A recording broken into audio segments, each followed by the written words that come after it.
Welcome back to Pokémon Yellow. We're starting off on the bike this time, but we're not really going that far. Because where we need to go, once I finish bullshitting around, is to the boat. Where we may have to go past a Mew we can't get, right? Am I right? Well, to be fair, you've already gone past 2 Mews.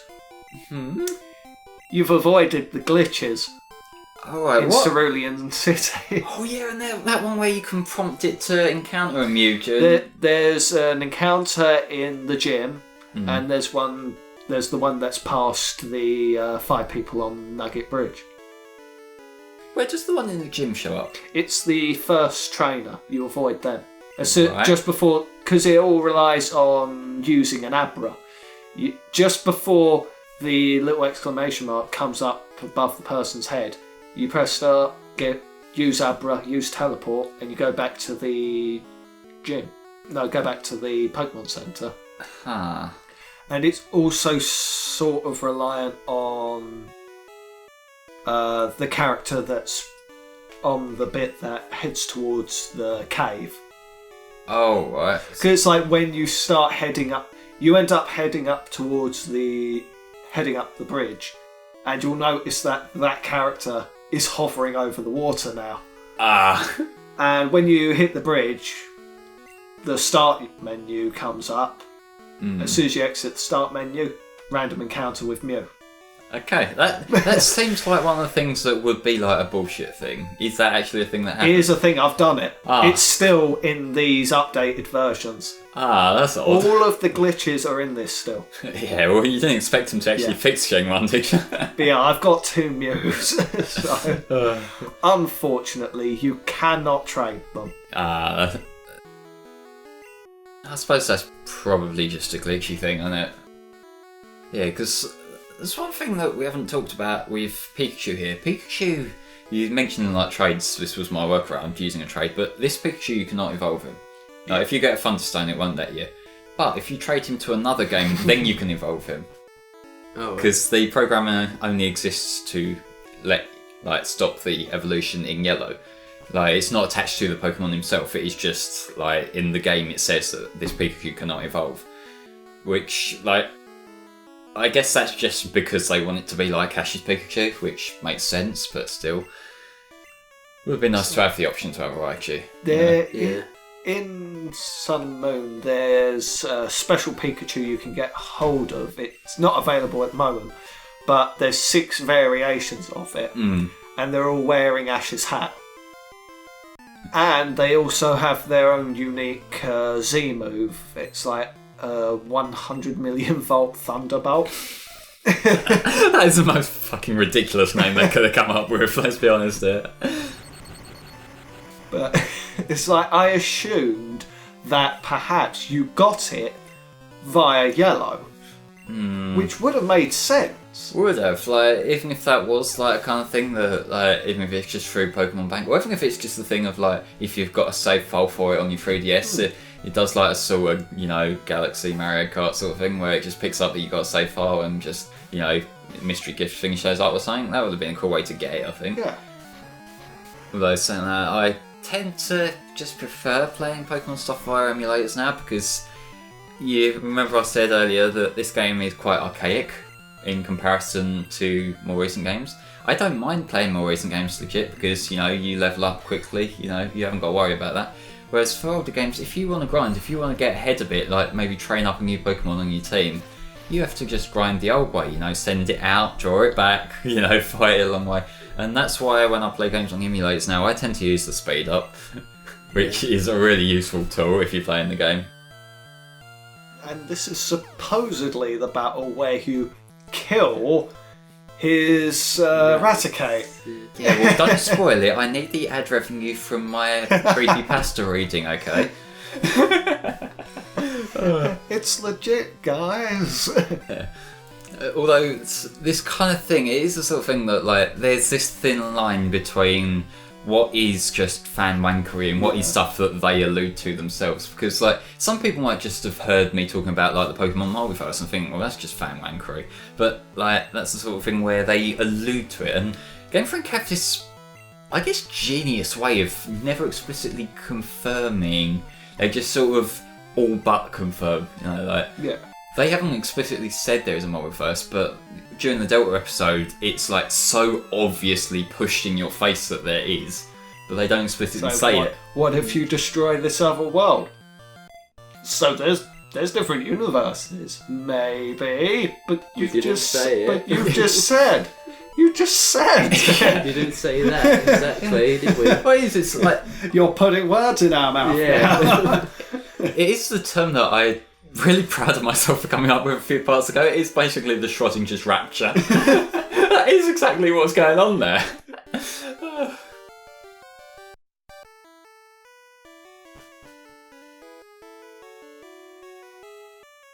Is there like an alternate universe where this guy isn't seasick?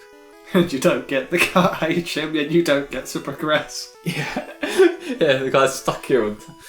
There's another universe where I don't look in the bin like a fucking moron. Just literally, what is this character expecting when he looks in the bin in front of a dude who's throwing up? Like, seriously, dude.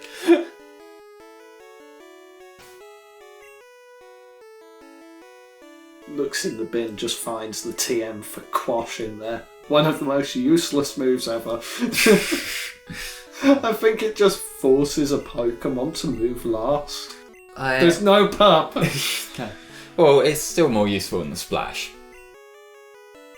Yeah, but Splash was made with the intended purpose of not having a purpose. Quash was made with a purpose. I guess. Which makes it even more of an embarrassment.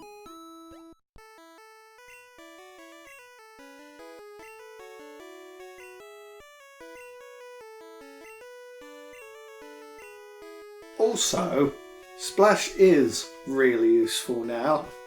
Isn't there like a Z-move version of it? Yes. What does it do? It increases the Pokemon's attack by 3 stages. So it multiplies the attack by 2.5. It is one of the most powerful multipliers in the game. What I would have loved though is if they had the Z-move variant of Splash, but like you use it and like the Pokemon does this really overblown splashing animation, and then it came up with a textbook saying, but even less than nothing happens. Yeah, great. Like a nuclear explosion splash. I just love the fact that Splash now can actually do something in a powered up state.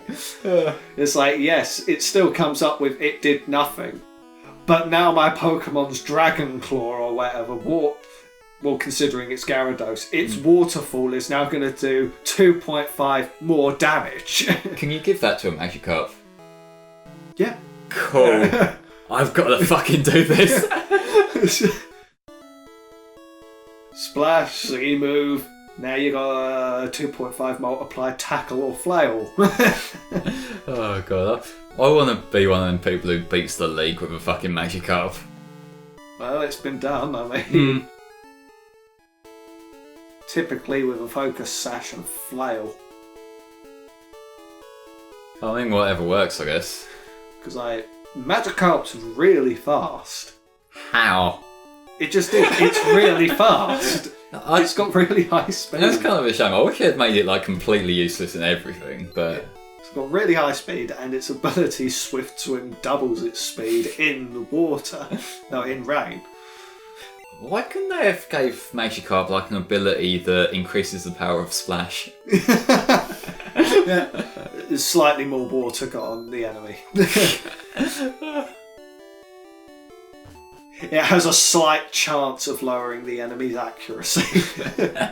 No, I still want it to do nothing, but it would be more nothing. That doesn't even make any sense. Well, it does, because you're still powering up for nothing.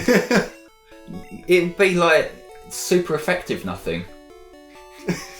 Like Magikarp used Splash, it's super effective, but nothing happened. It's so contradictory though. I know. That's why I want it. I don't think you understand why I want this, Stephen. Kind of want it now. Exactly. But Splash is a normal move, isn't it? Yeah. Why is it water? In... I think in Japan it's actually hop or something like that. Oh, right, that makes sense. Nidoqueen! Oh, flipping it. That was quick. Well, it's a Moonstone evolution, isn't it? So I just levelled it up a bit, and then because I want to have a fully powered ground type for the next gym. Fair enough. I really do like Nidoqueen's design. That and Nidoking, they're like two of my favourite ground types, probably. Along with maybe Rhydon. Yeah. What do you think of Rhyperior? I'm not a fan of Rhyperior personally. I like Gen 4, but I don't like Rhyperior. No, see, Gen 4 did do this thing of just like, adding on extra evolutions to Pokemon for no real reason. But Rhyperior is one I like. I really like Rhyperior. I think he's fucking cool. The one that I don't like is Magmortar. Magmortar is fucking terrible to look at. I don't mind Magmortar personally. It's him who fires the Geodudes out, isn't it? Rhyperior fires Geodudes. Oh, that's Rhyperior. That's cool. I thought that was going to be Magmortar. It's got holes in its hand and it picks up bolters and fires them out. Sometimes they are Geodudes. That is hilarious. Which is also referenced for a Alolan Golem, because it fires rocks out of the crater on its back. I thought you were going to say it fires Rhyperiors out. It picks up...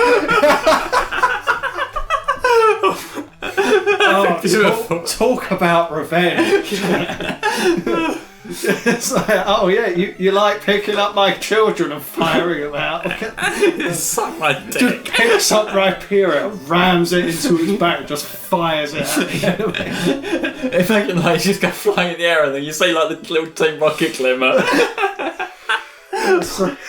I'm just imagining Golem in a bow. It's like, Golem, use Rock Blast, firing out regular rocks for like 3 turns.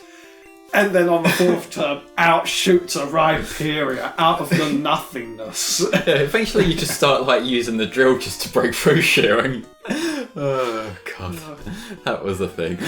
That would be beautiful. I would respect Rhyperior a lot more. In terms of the other unnecessary Diamond and Pearl evolutions, Porygon Z fucking sucks. I like Porygon Z. I don't. Porygon 2 is one of my favourite Pokemon, and Porygon Z is like a lame looking evolution for it. I get what they were going for with it, of like it's like the bugged out upgrade. That makes sense, but I just think from a design perspective it just doesn't look that great. I personally like it. One thing I remember back when I was working on Pokemon Acanthit, like a fan project I used to work on, one thing we had in that game was like a virus type, and we retyped Porygon Z to be virus, but we also brought in another Porygon 2 evolution called Porygon X3, which was like the actual complete version. I wish they'd kind of gone like a route for that. Like, I wouldn't even mind if they brought in a new Porygon now, because I think Porygon 2 deserves a better evolution than Porygon Z. Something pertaining to Gen 6 onwards, with the whole use of 3D. Something that could perhaps utilise that. Maybe like holograms or like, what's the thing, like alternate reality, something like that, it's like projecting and shit. That So could be VR cool. in a sense. VR Porygon, that'd be cool. It wouldn't make any sense, but... No, that'd be cool though. Imagine like if you send out your new Porygon and like you see your character put on one of the stupid fucking helmets and like they finish the rest of the battle wearing it. The enemy can't even see a Porygon, but you can. Yeah. It's like an infinite double team. Oh, Jesus Christ. And the other one that I don't like, Mamoswine. Really? No. I think Mamoswine looks cool. No, I think it's just it's far too rounded of a design compared to like Piloswine. Piloswine is a cool Pokemon. I like its typing, its ground ice. I'm not a fan of Piloswine. I like Piloswine's design because it looks like a natural looking thing, whereas like Mamoswine, because it's so perfectly rounded in its design, it looks almost like artificial. It doesn't look right for a Pokemon.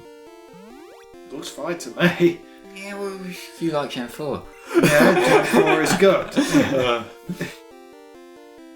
Yeah, but yeah, this particular gym is probably the most annoying gym puzzle. Oh yeah, definitely. I believe, for everything I've seen in a guide, is that when you hit the first one that's right, it'll be one next to it that is the next one you got to flick. But I did that, using save states to make sure I was doing all of them. Where I'll go to one, it wasn't that one. Then I'll just reload the state and the other other one adjacent to it. It weren't that one or the other one, so I ended up like fucking up somehow. Nido Queen's back sprite is a fucking mess. Wow, that is. That is just a mess of pixels. You can't even really make it out what it is. Like you can just sort of make out the eye if you realise that is the eye. Sort of, but... The rest of it is just like lumps of stuff all over the place, isn't it? Yeah. And this is a game of remembering that Magnemite isn't steel type yet. Yep. Because I think there was an outtake where I instinctively sent out my Charmeleon against a Magnemite and was like, oh yeah. So yeah, that's why retakes happen, because I do dumb shit sometimes. Because there isn't a single dark type in Gen 1. No, or Dark or Steel, they weren't brought in until Gen 2. Well, I mean, like, in general, in the Gen 1 Pokedex. Oh, yeah. Yeah, because, like, the Magnemite line got retconned, but nothing got dark. Like, they retconned the move Bite, so that's dark. Was Feint Attack around in Gen 1? I don't recall, I don't think so. Now, that might have been a new dark move, but, like, Bite is... Feint Attack, Feint Attack is a dark move, that's a normal move. Because it brings the Pokemon down to just 1 HP. No, I think you're thinking of something else. I think Feint Attack is the Dark type one that's like a more powerful bite. That's Crunch. I remember my Umbreon had it in Colosseum, but like, I don't know. It's been a long time since I played that. But yeah, I think I'm going to heal. No, I weren't. I was resetting the pattern. Because I think I wanted to start it fresh without them dudes in the fucking way. No way. I was thinking of a Force Swipe. Yeah, so what did we learn today, Stephen? Who was right? You, for once. I'm going to enjoy this moment for the rest of my life. Yeah, at least I can admit it. I don't know why Lieutenant Surge has a mohawk in this overworld sprite. He just sort of does. And now for the most disappointing of gym battles. Yeah, why did they take away his other Pokemon? I know they're going for the anime thing where he had the Raichu, but they could have like gave him like say a Magnemite or a Voltorb or some shit just to buff up his team a little bit. So what you originally had? He originally had extra stuff. I can't remember what his red and blue team were, but he had more than just a Raichu. Okay, it kind of looks hilarious when the Ember's animation just comes up underneath Raichu. It looks like he shouldn't be hitting him. It looks like he should be like a fucking frying pan or something, and that's just underneath him. Yeah. Wait a minute. He's floating and he's a Raichu. It's a Lolachu. Yeah. Oh my god, this Raichu isn't natural. It's half a Alolan. What do you think of a Lolachu? It's like they took Raichu to a belt sander, then added Psychic to it, but I don't mind it. I like it from a playable perspective. It looks like a good Pokemon to have because of its typing. I don't like the design that much. The only original thing that pisses me off about it can't learn Surf. Oh, it looks like it's surfing on its tail though. And its ability is Surge Surfer. Oh yeah, that's its move, isn't it? No, it's something. It looks like it's surfing on electricity, but it probably is Surge Surfer. I'm trying to think. I'll look it up in a minute. Welcome to FlameHisWorld playthroughs. Go look on Bulbapedia. I can only remember so much of these games. You mean you're not Bulbapedia personified? Fuck you. I try. I at least try my best to have no life. Yeah, but pesky life makes its way in somehow. What's the that Pokemon was a really sort of bad design, which is just like a fish that's been stamped on. What's that called? Stunfisk. Oh, it's a ground electric type. That is one of the most miserable looking things to have ever existed. Yeah, it's like a dung beetle sort of thing, isn't it? I mean, I know what it's meant to be based off of, but it's just so ugly. I think Stunfisk is endearingly ugly. I can give it that. I kinda like it. I don't want to give it a second look. I feel bad for it whenever I see it. I just like the sort of derpy Pokemon that are like endearing derpy. There's Slugma. Slugma's cool. Slugma's good. And Magcargo. Yeah, Magcargo, I remember there being a really useful Magcargo card in the Exeoxys expansion where like you could search for any card and put it on the top of your deck. So, like, you can guarantee what you're going to cycle to in your next turn. And we've got Squirtle. So not quite OP though. Yeah, not really. Yeah, we got Squirtle. Unfortunately, it doesn't come with the glasses. Why? I wish that it would in this game, and that, like, you know, you send it out to battle and it's wearing sunglasses. That'd be really fucking cool. As it's evolving, it gets a bigger pair of sunglasses as it goes along. I mean, it worked for Crocodile in black and white. I love that Crocodile. That Crocodile is awesome. So it's the fact that the glasses evolved with it. Yeah. They got bigger and bigger somehow. I mean, Crocodile is a good Pokemon. I like that. I like it. It is a cool design, yeah. And I'm glad that Ash's Sandile evolved into it. Yeah, ladies and gentlemen, that was our battle against Lieutenant Surge. We'll see you next time, where we'll be making our way towards Diglett's Cave. See you then.